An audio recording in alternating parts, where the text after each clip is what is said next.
listen, I'm gonna tell you this for the last fucking time. Stop fucking my mom. All right? Stop fucking my mother. You asshole. It's my mom.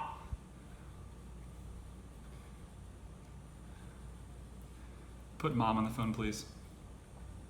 Just put her on.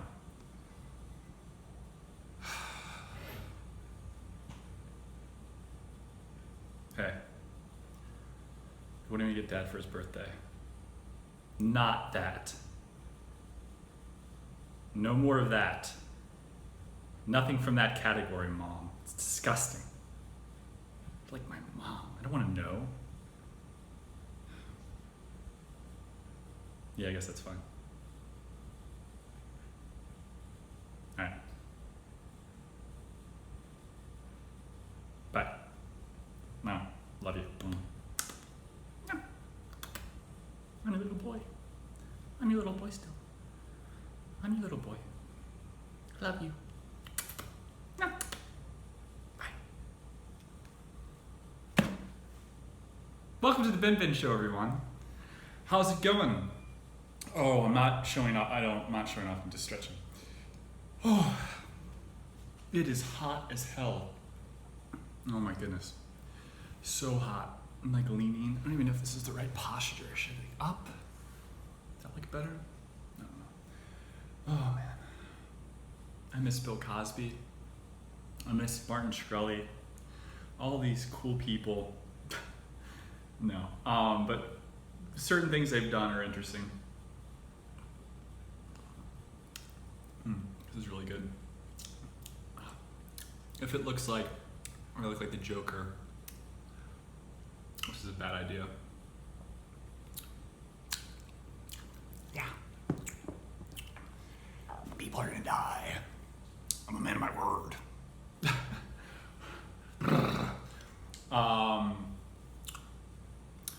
Yeah, I just miss the entertainment. Martin Shkreli has this, like the best YouTube channel that was so real. The guy was doing financial valuations in companies. It's just like talking to people randomly while he was indicted by the feds. I can't fathom like this is how hilarious that guy was during that time. And then he was teaching people about finance. I thought it was just so interesting. I bet his lawyers did that as like a ploy to make him look more approachable, like nicer, considerate. I know he applied recently to get out of jail to help fight COVID and was denied.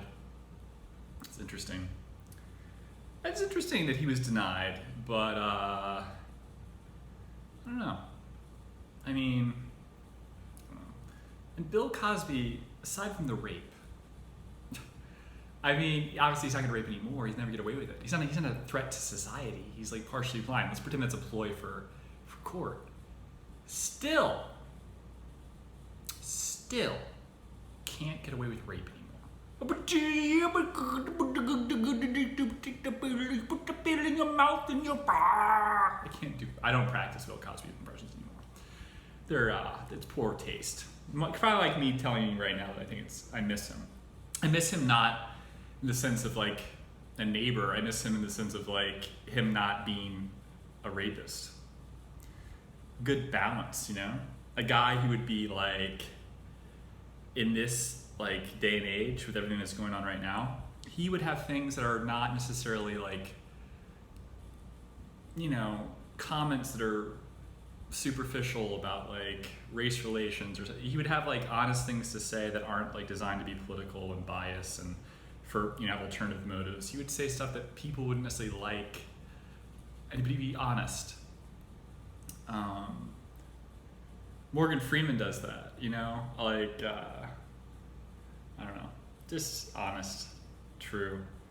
Not honest about everything, but like certain things he'd be honest about, like the state of America and stuff like that. Not to say that he's right, it's that his opinion would be like true from the heart.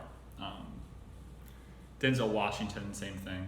I don't know what, like these guys are very cool people to look up to, and I don't know why they don't get the sound bites they deserve from the media. I think it's unfortunate. They like have these like, I don't know, transcending like moments on television where they say things that are against the status quo, against their profession and like kind of California idealism, and they're kind of not brought on TV anymore. They're not really criticized because they're minorities, but they're just like not allowed to speak. They don't get the platform for that. Or their agents say, listen, do you want to, I want to be in Along Came the Spider Part 2. Well, shut the fuck up. Shut the fuck up about race stuff. Don't say stuff like, we gotta start talking about black man and white man. Let's talk about I'm a man. No, it's all about identity politics. So shut the fuck up, Morgan. I'll shut the fuck up if you put me in Along Came the Spider 2. Not a good impression, I'm sorry. I can't do Denzel. I do Denzel so bad. I'm gonna fail Denzel like,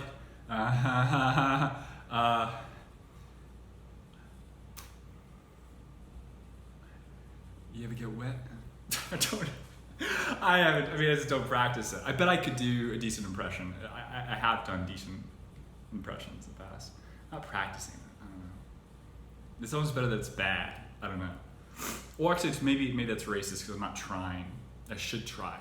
It's disrespectful. Someone will say, "Oh, you're not doing it because they're black." That's not true. My Jay-Z impression was so good for so long. Just don't practice. I don't know. It's a little contrived. I'd like to do like a Sidney Poitier. That'd be cool to work on. All right.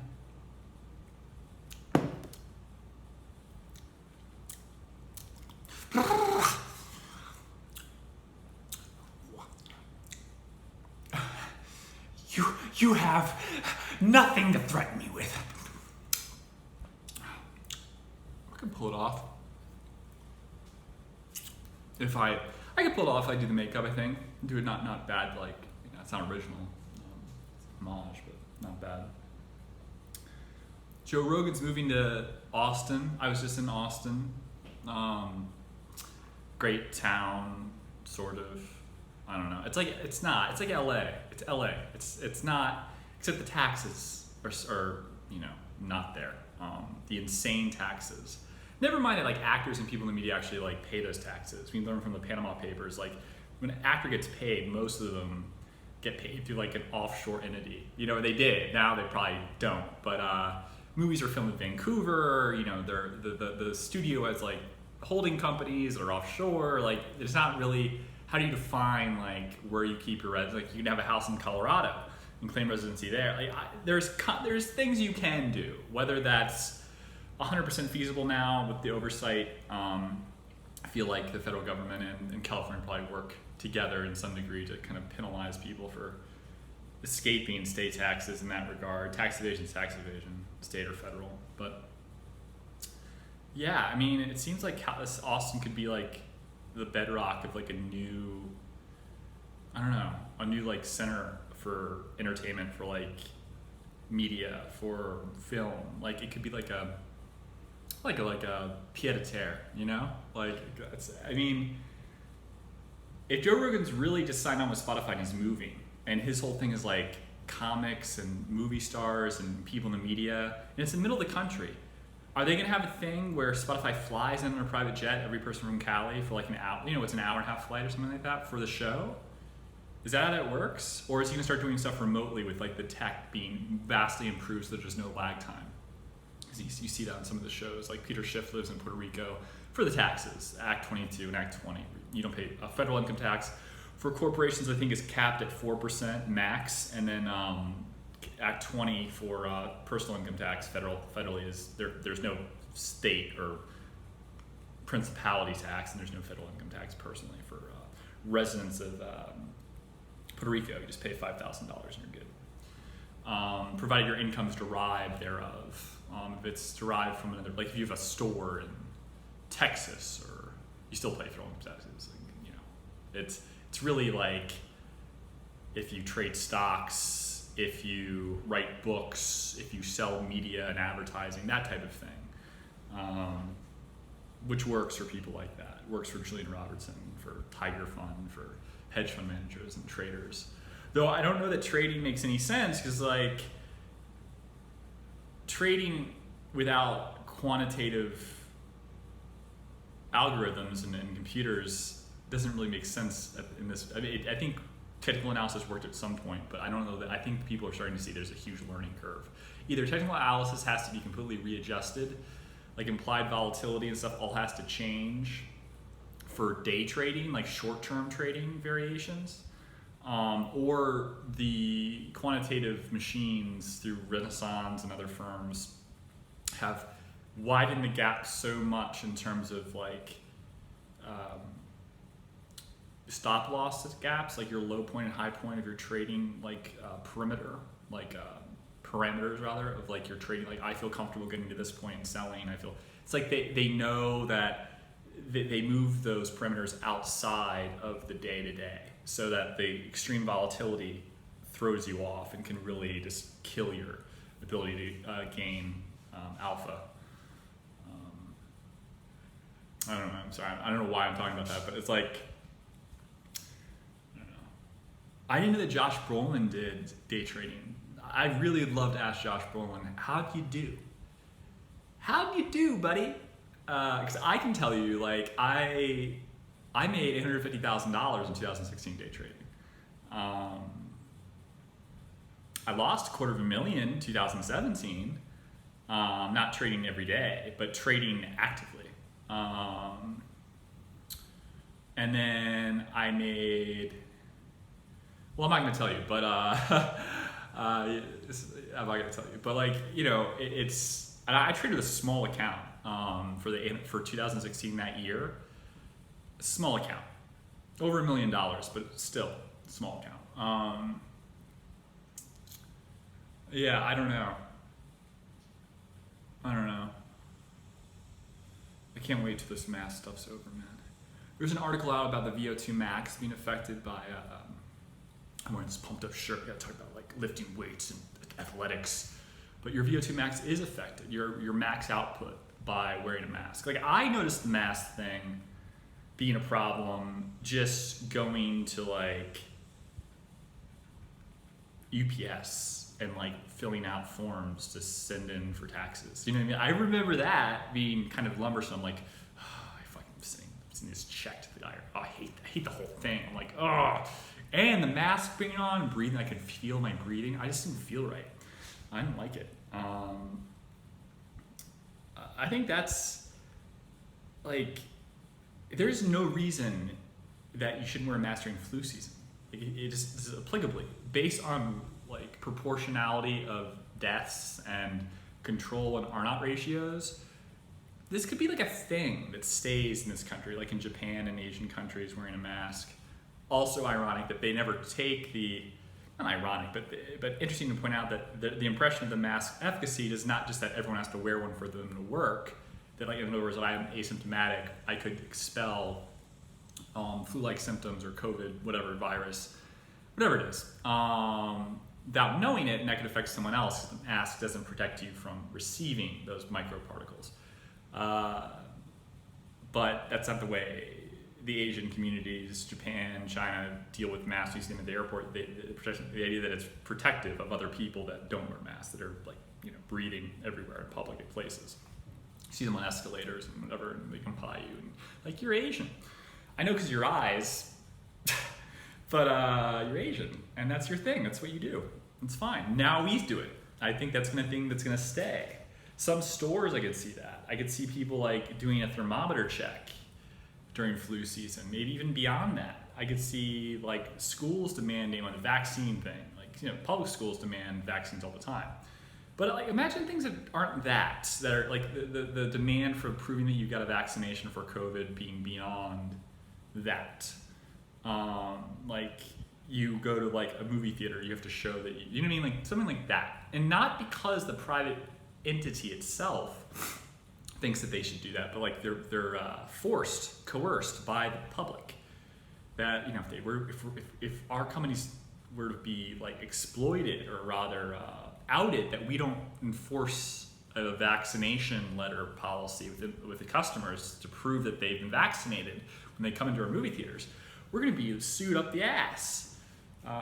Because the Trump's protections against businesses, you know, from being sued for liability reasons, that's not going to last forever.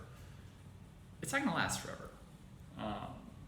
It's like short term. Everything's short term. The eviction memorandum that they're a moratorium, excuse me, that they're thinking about extending, the unemployment stuff, all that's in short term.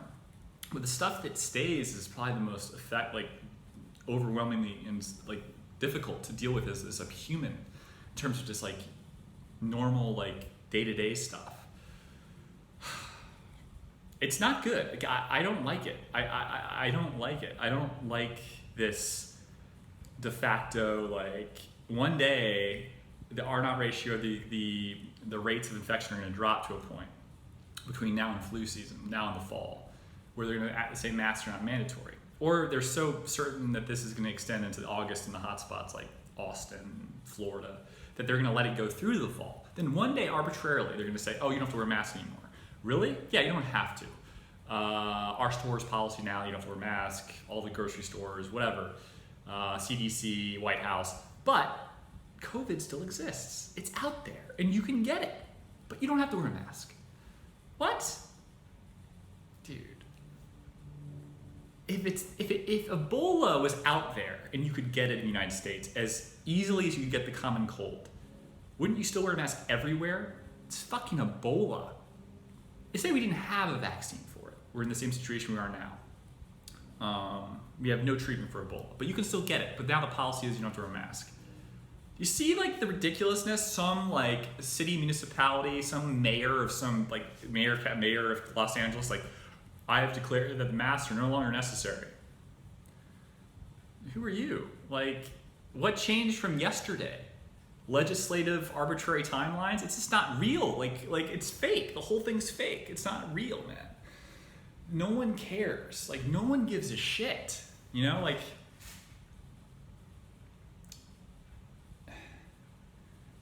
well, people do give a shit, but like, it's not. I mean, just no one cares that it's a joke. They're just like bots. Dude, man, and they tell on you not wearing a mask, like Nazis. It's like Nazi Germany. It's like, Juden next door, yeah. The most progressive people in the world now are the same people that are telling Rosa Parks to get her ass off the seat so they can take it on the bus, yelling at a person that's of color to black color. Is that a thing? Can you say of color? Mean no disrespect. I don't know. I feel like that black people that are on TV still say that, but white people don't say it.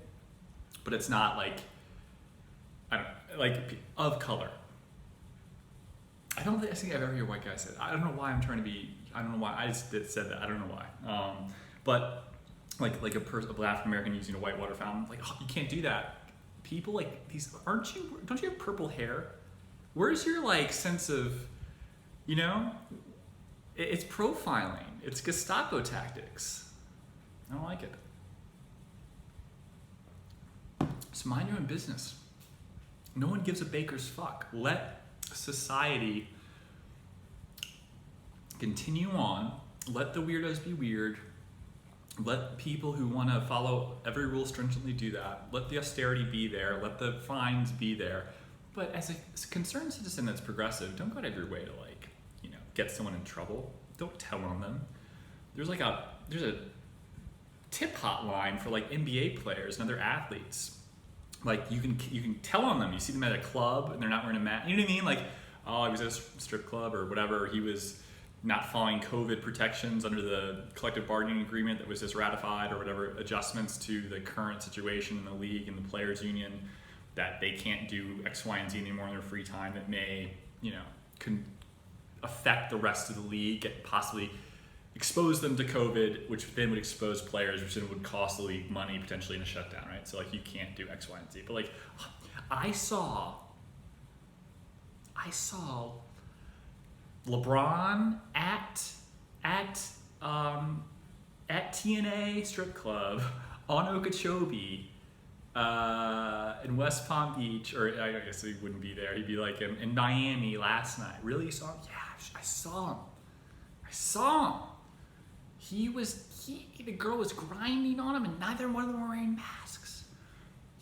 It's like, dude, like leave him alone. Like, dude, it's just crazy. It's almost like we're like creating this like encouragement to just like, you are, I mean, you're despicable if you don't wear a mask. And then you have people in the media that criticize people for wearing masks. As soon as the interview's over, they take off their mask. Or when people were, Bill Barr, they were attacking him the other day. I think his criticism of the Steele dossier and the Russian collusion stuff. Whatever you think about your politics. As soon as those questions, they weren't wearing masks for that. But like these are the same reporters that are like, oh, why don't you wear a mask? Why doesn't President Trump wear a mask? Like,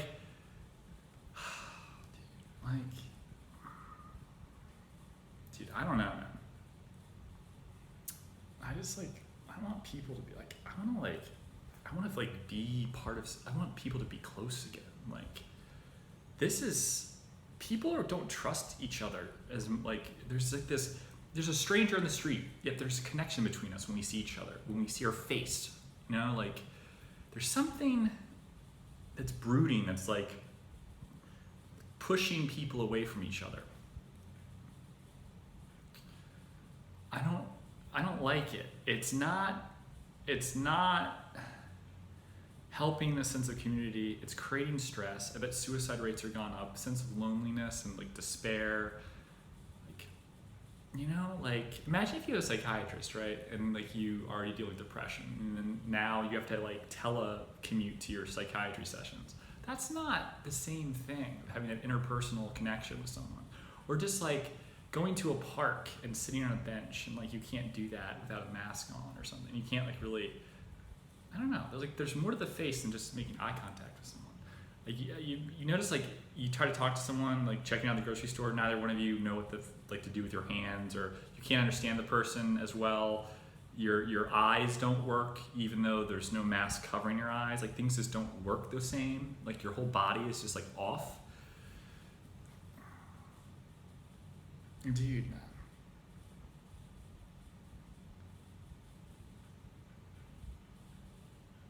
Is Joe Rogan get everyone vaccinated, or not vaccinated, but like checked for COVID before they go on the show? How does he avoid criticism for that? How does everyone in the media avoid criticism for that? Like you're in a studio. How do you justify that? I don't know. It makes me wonder. I don't know, man. Delicious.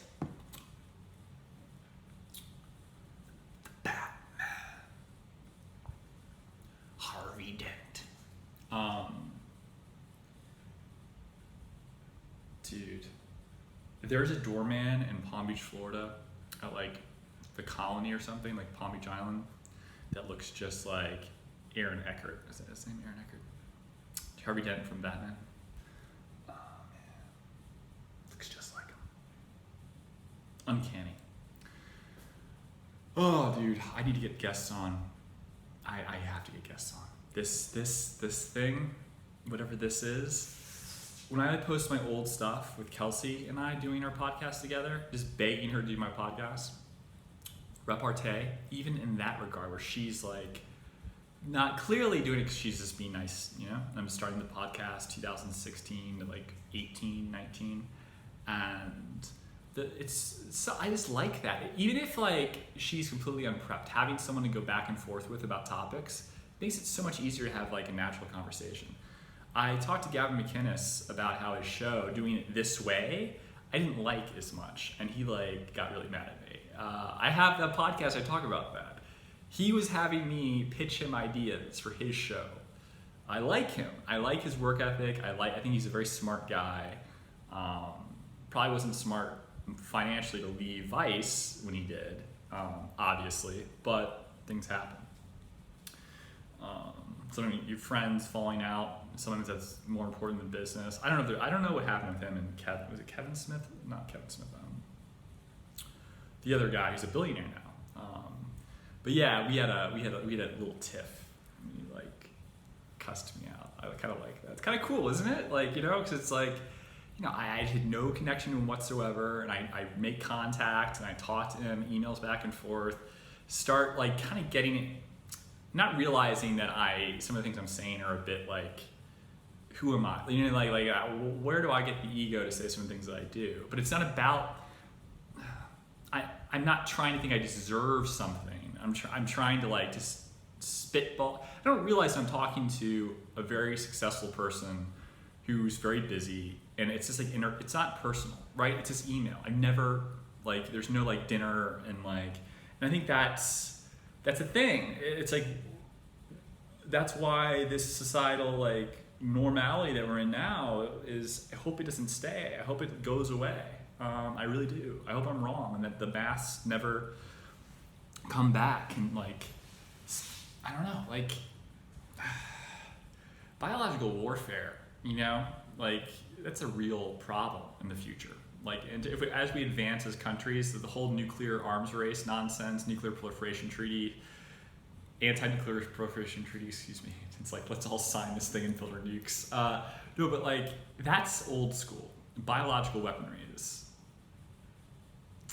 it might be like playing Russian roulette because it can come back to you, right? Like, we're going to kill the US and they're going to yield to us. Yeah, but do you have the vaccine already? You better have the vaccine. Of course we have the vaccine. Okay, well, if you have the vaccine, are you going to like administer it to your people, or is it just going to be your state, the Politburo that stays alive? Your people get infected, what are you going to do? Disperse the vaccine and somehow publicly with millions of people in your country, like if you're North Korea and somehow we won't get it through one of our spies or whatever, like we won't get it back to us to protect ourselves and try to save our populace. I don't know, man. I found like some idea that like some rural like I don't know, like cave dweller terrorists get hold of some complex tech in that regard. Seems more likely that someone with a lot of power and finance that wants to make a move like that for control purposes, for destroying democracy, making things more authoritarian, enlarging federal governments or central governments all around the world, thereby making the need for like the Federal Reserve and central banks to be more dependent on the richest people in the world and depositors and Goldman Sachs for underwriting and debt. And so, I mean, and that seems like a negative kind of pseudo-intellectual way of looking at it, but it seems to make the most sense. Like it's like the elite are in on it more than, you know, Kim Jong-un wants to fuck with it. It's whatever. Come on. Iran wants to, they've developed something amazing. I take the doctors, and Israel is more likely to come up with something way better, you know, than the amount of money they have in funding and stuff like that. To have pharmaceuticals, the largest generic in the world, but you know, I don't think Iran. It's just like there's,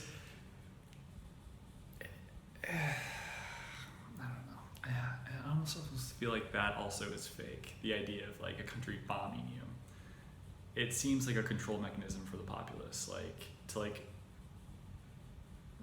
redirect their attention to being subservient and submissive, because it's just like I just don't see the incentive. I understand the threat, the idea of like deluding your own people to yield to your power as a superpower by saying look at our nuclear weapons. Kim Jong-un just said the other day like there will never be nuclear war because of our amazing nuclear warheads. Implication being no one would ever dare fight with us because our powers are so amazing. Kind of a circular argument there that seems silly and also presumptuous and filled with various, I don't know, holes. But whatever. The people, yes, Kim, whatever you say. Can I have food this month? Will you allow the grocery stores to be 25% stocked? We're hungry. Shut up. Kim Jong-un. My mask is made of silk. I don't know. All right, guys. Take care. Bye.